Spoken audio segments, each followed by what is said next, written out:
Oi, segundo ano, tudo certo com vocês? Hoje, dia 14 de maio, nós vamos falar sobre as briófitas. É um grupo de plantas terrestres, pertence lá ao reino Plantae.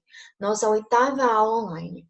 Nesse primeiro slide, eu coloquei aqui os principais representantes das briófitas, que são os musgos. Nós vamos falar um pouco mais deles lá na frente.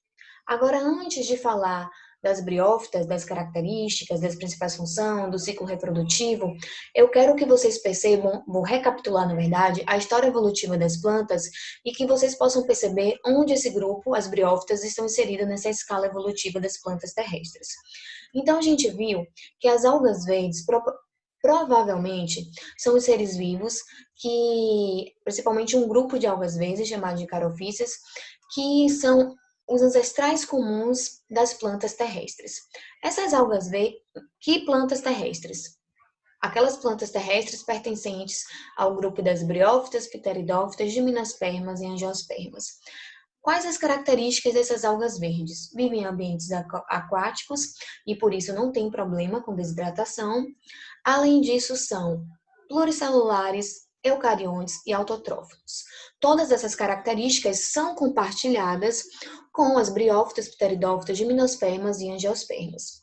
Porém, para essas plantas terrestres se adaptarem ao ambiente terrestre, um ambiente que tem uma menor disponibilidade de água, algumas adaptações, algumas características evolutivas surgiram, como a presença da cutícula acima da epiderme e também o fato do embrião ele nascer e se desenvolver dentro da planta mãe.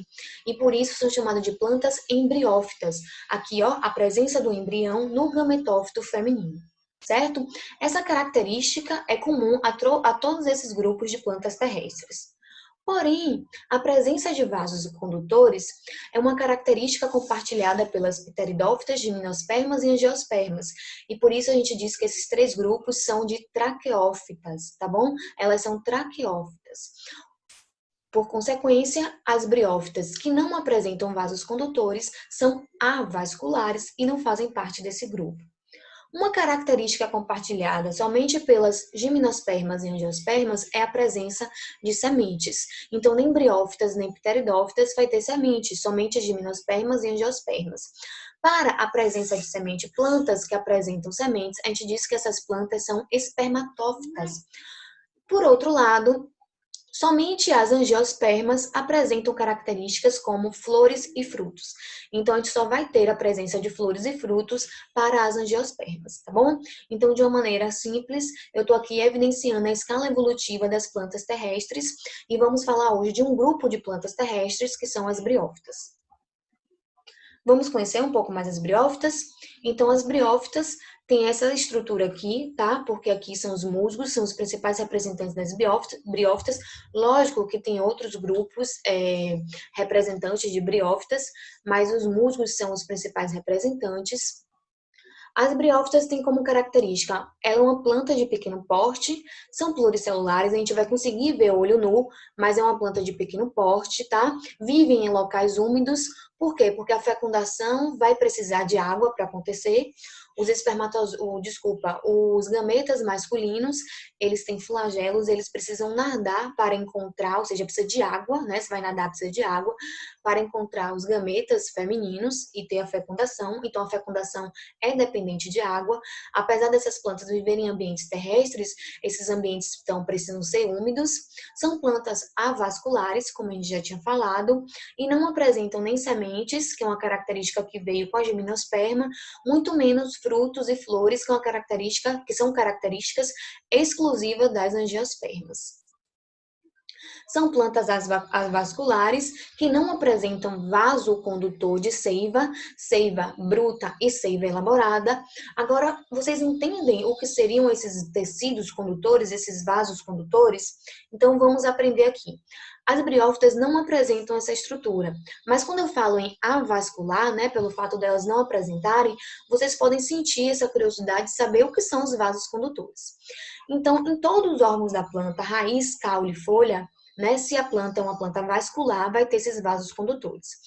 A gente sabe que é a raiz, o órgão vegetativo raiz de uma planta, que vai absorver a água e os sais minerais presentes no solo. Essa água e sais minerais, essa solução é chamada de seiva bruta. Essa seiva bruta vai ser conduzida, a gente está representando aqui, ó, a imagem está representando por essa setinha preta, vai ser conduzido pelos vasos lenhosos chamados de xilemas. Vai ser conduzido para onde? Para todas as partes das plantas, porque a água e os sais minerais precisam chegar em todas as células da planta. Então, passa aqui, ó, da raiz, vai abastecer as células das raízes, passa pelo caule, até chegar também aqui, ó, nas folhas. Então, precisam chegar nas folhas, inclusive, é onde ocorre, é o órgão que ocorre a maior taxa fotossintética, e essa água vai servir, inclusive, para auxiliar na reação da fotossíntese, que vai ocorrer principalmente na folha. Se a fotossíntese ocorre principalmente na folha, então a gente tem a produção da matéria orgânica, da glicose, né, principalmente na folha. Então, essa glicose ela é chamada de seiva elaborada, tá? E ela vai ser conduzida aqui por esses vasos que vão estar representados em vermelhos, que são chamados de vasos liberianos, tá bom? Que é o floema. Então, vai sair aqui da folha, que é onde ocorreu a produção, principal produção da seiva elaborada, vai abastecer as células, né, nutrir as células da folha, vai chegar ao fruto, caso a planta tenha o fruto, vai chegar ao caule e também à raiz. Então, vai também abastecer todos os órgãos das plantas. Agora, as briófitas, por serem avasculares, elas também não têm tecidos, que são chamados tecidos verdadeiros. Ela tem rizóides, né, estruturas semelhantes a raízes, tem taloides, que são estruturas semelhantes aos calos, aos caules, e tem os filóides, que são estruturas semelhantes às folhas, tá? Então, a gente percebe a partir das pteridófitas, que tem raízes, caules e folhas, mas para as briófitas, a gente chama rizóides, taloides e filóides. As briófitas são seres pluricelulares, já comentei com vocês, clorofilados, realizam fotossíntese, tem como reserva de energia o amido, certo? E tem a parede celular composta por celulose, que é uma característica compartilhada, inclusive, com as algas verdes, que são consideradas ancestrais desses grupos de plantas terrestres.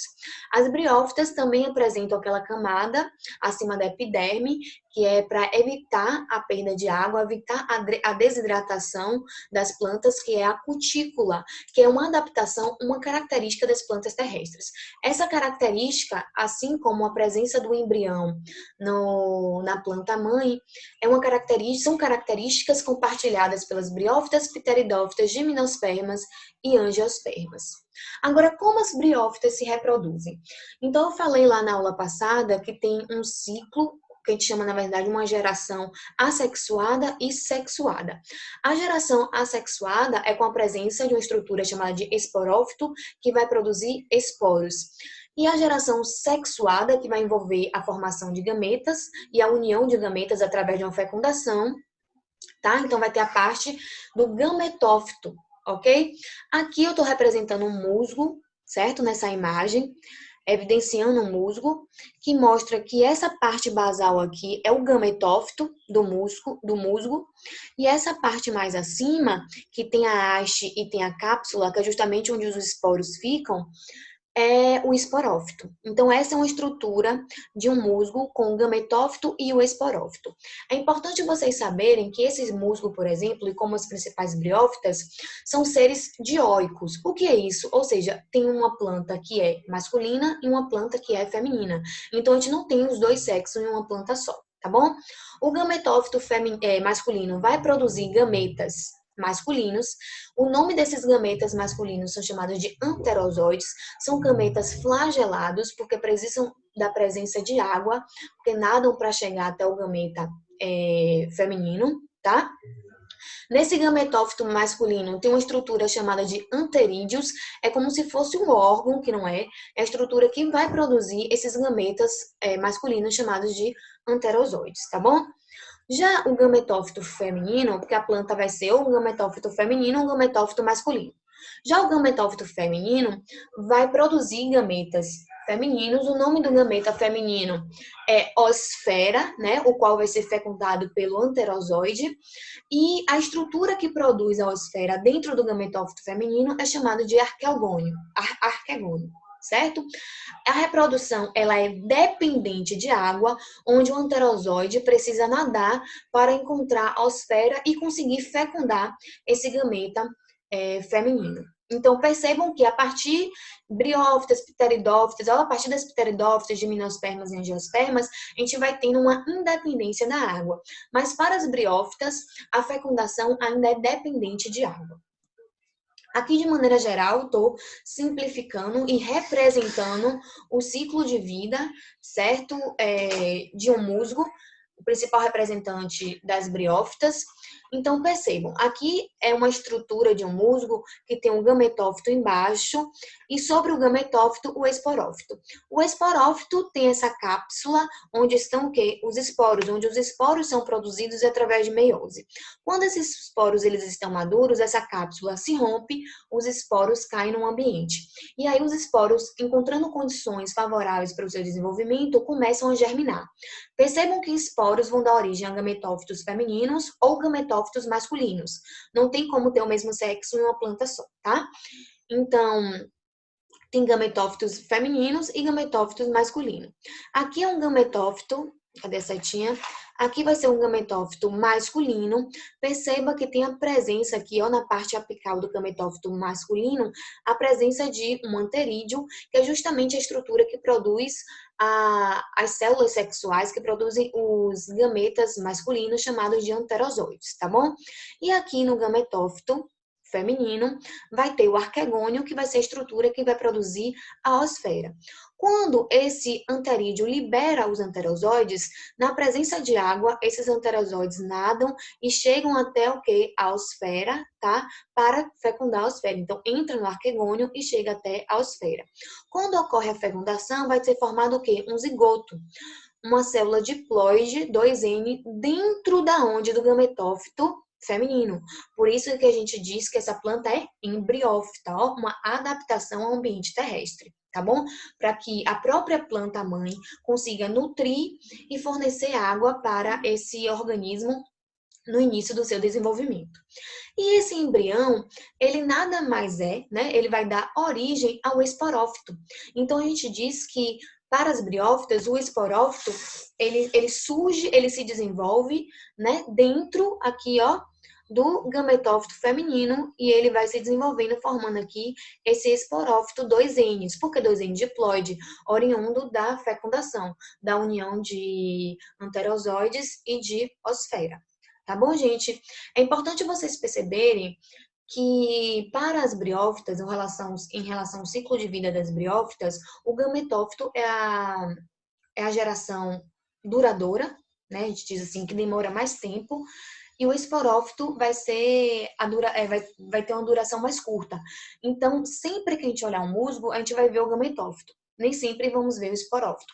Em alguns momentos, né, do ano, a gente vai encontrar o esporófito, porque é a geração curta dentro do ciclo de vida de uma briófita, no caso aqui, que eu estou representando o musgo.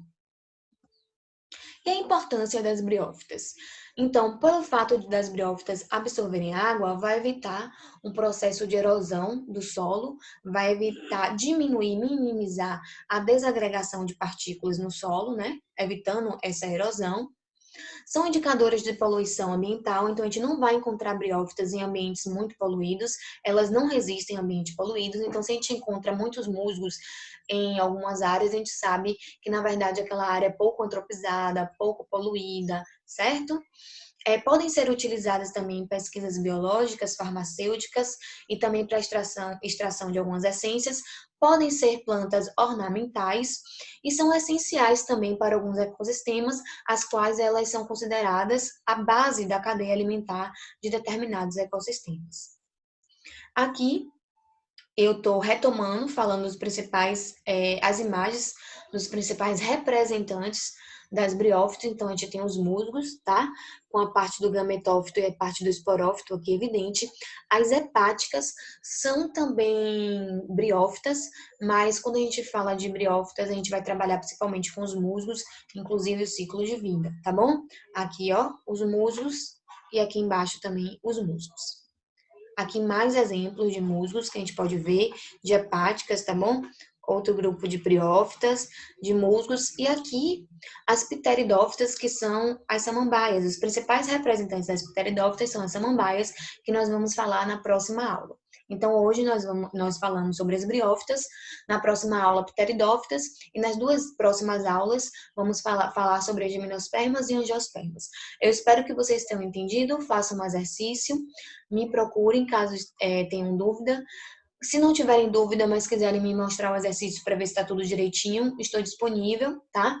Por e-mail, plataforma ou aqui no canal. Abraços, saudades e até nossa próxima aula. Beijão, galera.